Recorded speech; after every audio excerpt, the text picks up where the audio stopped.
Hello. I am on my way to, it doesn't matter. I don't know why I started with that. But I think I mentioned before that I'm doing an apprenticeship. And I'm going back to my school, doing an apprenticeship for a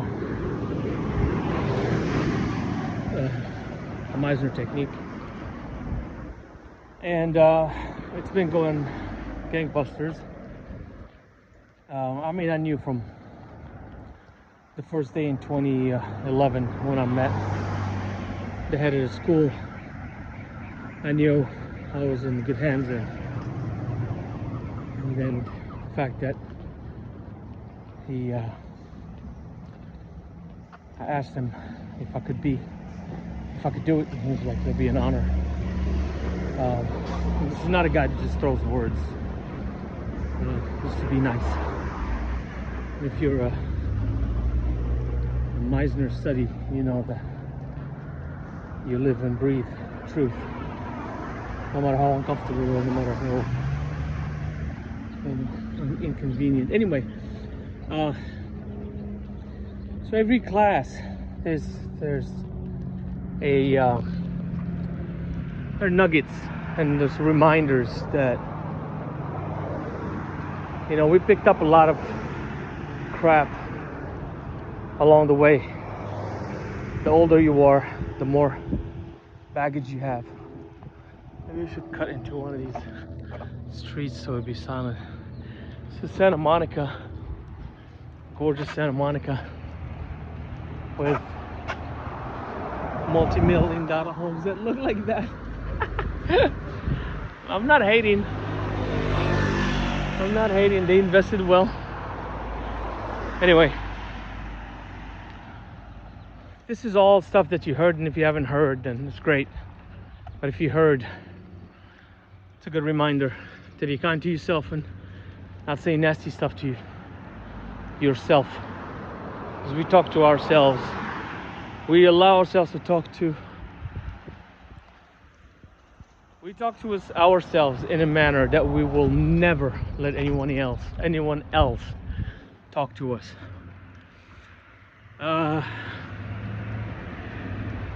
And so that's one. The other one is a lot of people's biggest fears.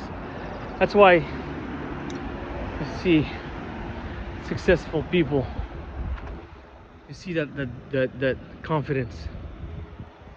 And it's not, I mean, you can fake as much as you want, but there's a certain amount of confidence that you have to know that you can accomplish the task. And that stuff is, you know, genetics, nurture, whatever. So fear of success is massive. Fear of success. If I work hard and it doesn't happen, or worse, if it happens, then what? Then you have to live up to a certain standard, and you have to keep pushing and working, because once you get successful, it's not that I am, I mean, but I've seen people who have, and you're like, why are you working so hard? I had this client who's like, I've heard about their when they had their businesses in New York, and I heard stories about, you know, 16, 18-hour work days for a stretch of 20 years. And, you know, they're beyond wealthy. Like, they worked hard, they got lucky, and it was a little dark. But anyway, so they retired like about 15 years ago with a shit ton of money. I'm talking private airplane. I don't know how many fucking yachts that boat is, but yacht is. How many feet that yacht is. You can tell I'm poor. That type of wealthy. And dude was working his ass off. When he moved here, they moved here to California to retire. He picked up real estate, and he was just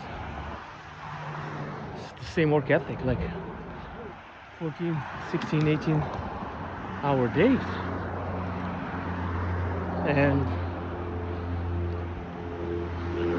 I'm like, all right, I guess you have to maintain, if you want to maintain your lifestyle,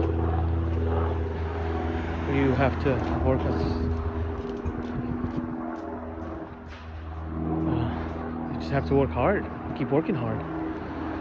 But now it's easier and it's more enjoyable because you can afford to flip mansions and you can afford to do stuff that you want to do, and you're not struggling and having to worry about paying the bills or doing this. And you pick up passions, but the work ethic is the work ethic. It doesn't change.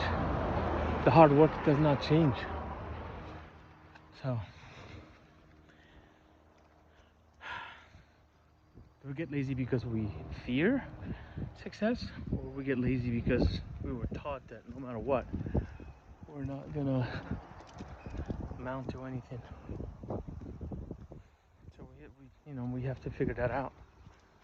Because I was sitting there, and everything I heard, I was like, that's me. Not to be, self-absorbed or selfish or whatever. It's just like, it's some of the nasty stuff that I say to myself. Who do you think you are that this is gonna happen to you? And then, God bless them, the people that, it seems like we just surround ourselves with people who are gonna bring us down. Some of the people that I feel embarrassed that I let them talk to me the way they did, thinking that I'm a nobody and I'm just a dumb immigrant thinking too much of themselves.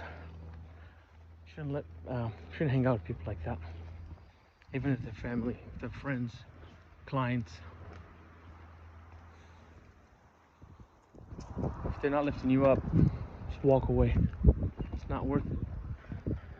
It is absolutely not worth it, because for some reason, whatever demons are inside them, they decided to take it out on you and make you feel like shit.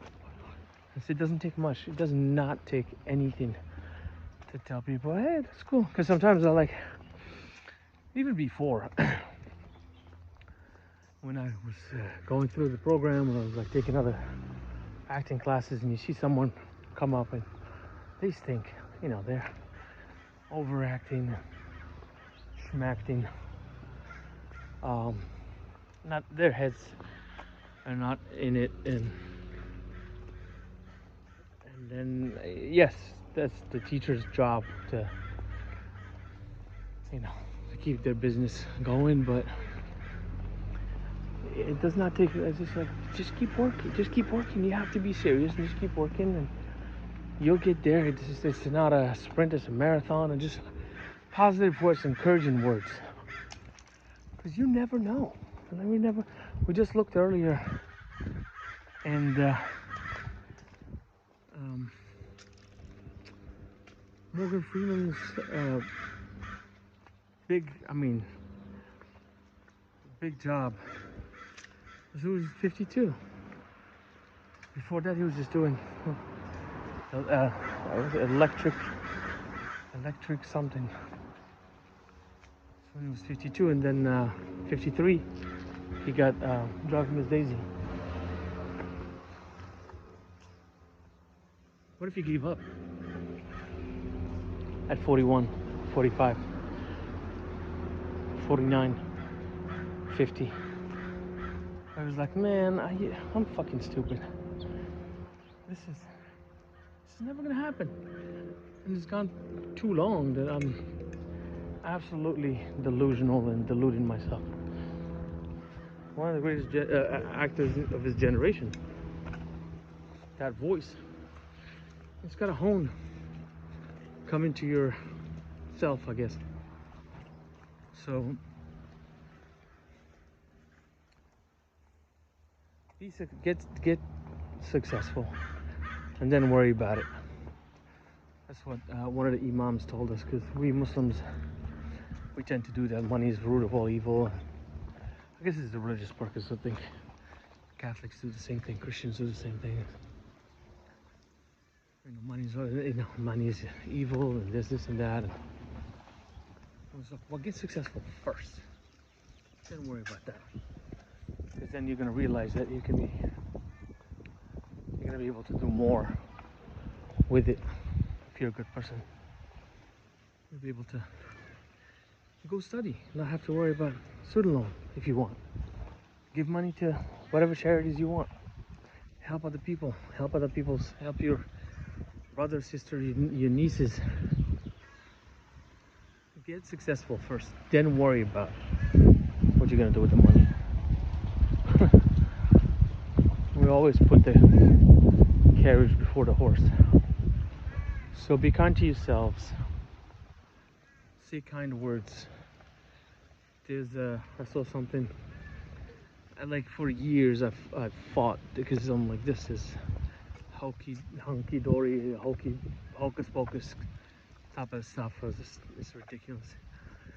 I saw some post. This researcher said that if you look at yourself in the mirror and look at yourself, don't look dead, that's center in your eyes, and say I love you 21 times, you will change your composition, genetic composition. I don't know how that works, but you can look it up. But that's what he said. And then another one said, brush with your left hand if you're a righty. Brush with your left hand. Take do like 10 seconds of deep breaths, like get that oxygen in, and then say kind words to yourself for I think 30 seconds. 30 seconds of the breath, kind words, and then brushing your teeth with the opposite hand that you usually use. Anyway, top boss. Look, flying rat is following me. Okay, this is a long short. Now I'm chewing gum. I apologize. But yeah, I mean, it's just when he said it, my mentor, when he said it, he was like, there are no coincidences. If you want, you're gonna get it. And you know it's true, because if you decide to have something, you're like, I'm gonna get that thing, and you really want it, and you put it, I mean, there's so many obstacles. Just, if you want ice cream, you know, how you gonna get there? Do you have the money? Are they gonna be open? The flavors that you want, blah blah blah blah blah. There's always something. But you end up, on a hot day, you do end up with an ice cream, right? So it's not that simple. It's not that easy. But you know, you're gonna have to sacrifice 10, 15, 20, 25, 30 years of your life, and at the end, as they say, you hang around the barbershop, you're bound to get a haircut.